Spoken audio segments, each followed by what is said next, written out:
सहृदय अध्यक्ष महोदय, प्रधानाचार्य जी, विद्वान शिक्षकगण, देवतुल्य पधारे हुए मेहमान, उपस्थित सभी मेरे भाई बहन, आप सभी को 77वें आजादी के पावन पर्व स्वतंत्रता दिवस की बहुत बहुत हार्दिक शुभकामनाएं।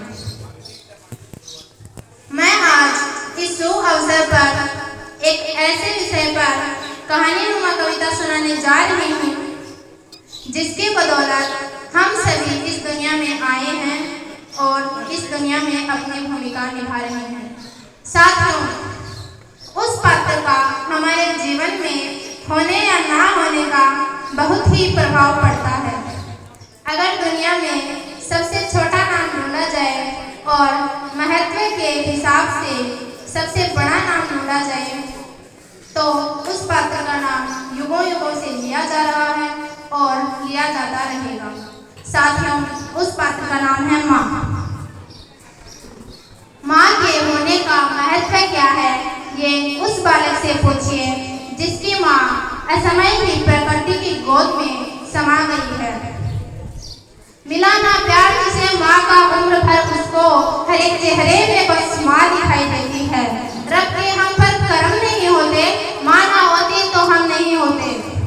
माँ से अच्छी मेरे भगवान की सूरत ही नहीं, माँ है मौजूद तो मंदिर की जरूरत ही नहीं। दास्तां से बड़ी कोई जंजीर नहीं होती है, जिगर से बढ़ के कोई पीर नहीं होती है। कोई भगवान हो, रहमान या सुल्तान, कोई माँ से बढ़कर कोई तस्वीर नहीं होती है।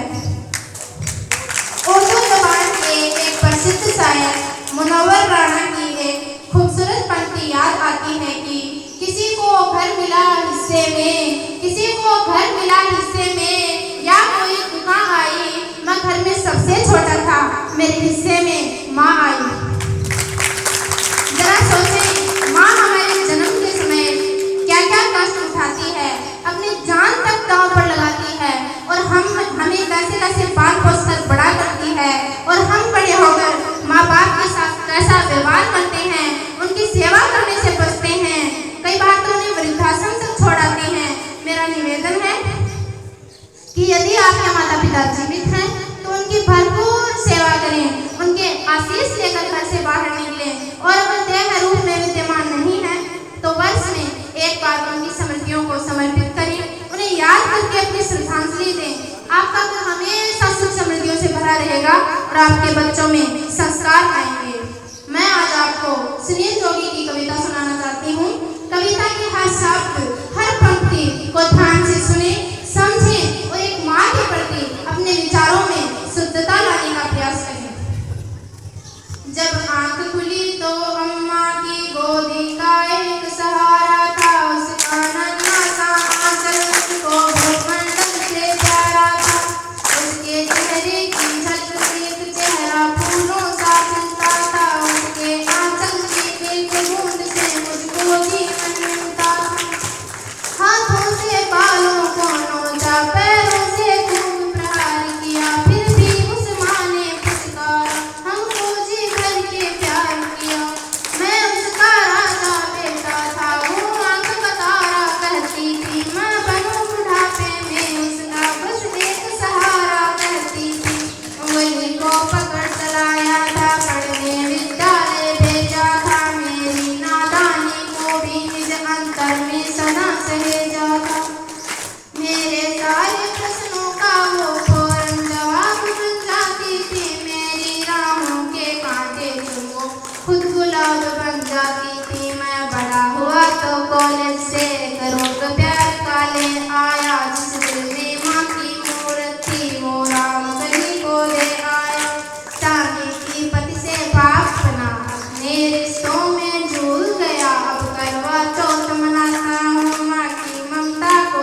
आगे से हट जाती है।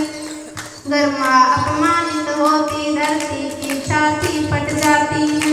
धन को पूरा जीवन देकर बेचारी माँ क्या पाती है। रूखा सूखा खा लेती है, पानी पीकर सो जाती है। जो माँ जैसी देवी घर के मंदिर में नहीं रख सकती है, वो लाखों पुण्य भले कर ले इंसान नहीं बन सकती। माँ जिसको भी जल दे दे वो पौधा सुंदर बन जाता है। माँ के चरणों को छूकर पानी गंगा जल बन जाता। माँ के आंचल ने युगों युगों से भगवानों को पाला है। माँ के चरणों में जन्नत है, गिरजाघर और शिवाला है। माँ कबीरा की साकी जैसी, माँ तुलसी की चौपाई है। मीराबाई की पदावली गुजरों की अमर रुबाई है। माँ आंगन की तुलसी जैसी, पावन बरगद की छाया है। माँ वेद ऋचाओं की गरिमा, माँ महाकाव्य की काया है। माँ मानसरोवर ममता का, माँ गौमुख की ऊंचाई है। माँ परिवारों का संगम है, माँ रिश्तों की गहराई है। माँ हरी धूप है धरती की, माँ केसर वाली क्यारी है। माँ की उपमा केवल माँ है, माँ अंदर की फुलवारी। सातों सुर नर्तन करते जब कोई माँ लोरी गाती है। माँ जिस रोटी को छू लेती है वो प्रसाद बन जाती है। माँ हंसती है तो धरती का जर्रा जर्रा मुस्काता है। देखो तो दूर क्षितिज अंबर धरती को शीश झुकाता है। माँ ना मेरे घर की दीवारों में चंदा सी सूरत है, पर मेरे मन के मंदिर में बस केवल माँ की मूरत है। माँ सरस्वती लक्ष्मी दुर्गा अनसुईया मरियम सीता है। माँ पावनता में रामचरित मानस है, भगवत गीता है। अम्मा तेरी हर बात मुझे वरदान से बढ़कर लगती है। हे माँ तेरी सूरत मुझको भगवान से बढ़कर लगती। सारे तीर्थ के पुण्य जहाँ मैं उन चरणों में लेता हूँ। जिनकी कोई संतान नहीं मैं उन माँओं का बेटा हूँ। हर घर में माँ की पूजा हो ऐसा संकल्प उठाता हूँ। मैं दुनिया की हर माँ के चरणों में ये शीश झुकाता। मैं दुनिया की हर माँ के चरणों में ये शीश झुकाता हूँ। मैं दुनिया की हर माँ के चरणों में ये शीश झुकाता हूँ।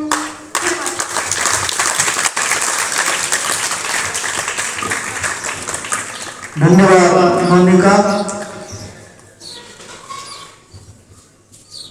रवि जी सर के द्वारा छात्रा को नाम स्वरूप उत्साहवर्धन के 500 रुपए नगद इनाम। यह छात्रा 10वीं परीक्षा परिणाम में भी फर्स्ट स्थान पर रही है। 93.17% इसने हासिल किए हैं और इसका हर क्षेत्र में कार्य वो बेहतरीन रहता है। और इसमें बहुत ही शानदार दिल को छू करने वाली मार्मिक कविता जो आप लोगों ने सुनाई है वो बहुत ही जाने माने लेखक के द्वारा रचित है। और माँ की ममता को हम शब्दों में बयान नहीं कर सकते। आजकल समाज में ये विडंबना है कि जो पढ़े लिखे लोग हैं उनके माता पिता का भी सम्मान और सेवा नहीं हो रही है, जबकि जो बच्चे उनके अनपढ़ है वो ज्यादा उनकी सेवा चाकरी करते हैं और उनका ख्याल भी रखते हैं। तो मेरे कहने का मतलब ये नहीं है कि हमें अनपढ़ रहना है। कहने का तात्पर्य है कि पढ़ाई के साथ साथ शिक्षा के साथ साथ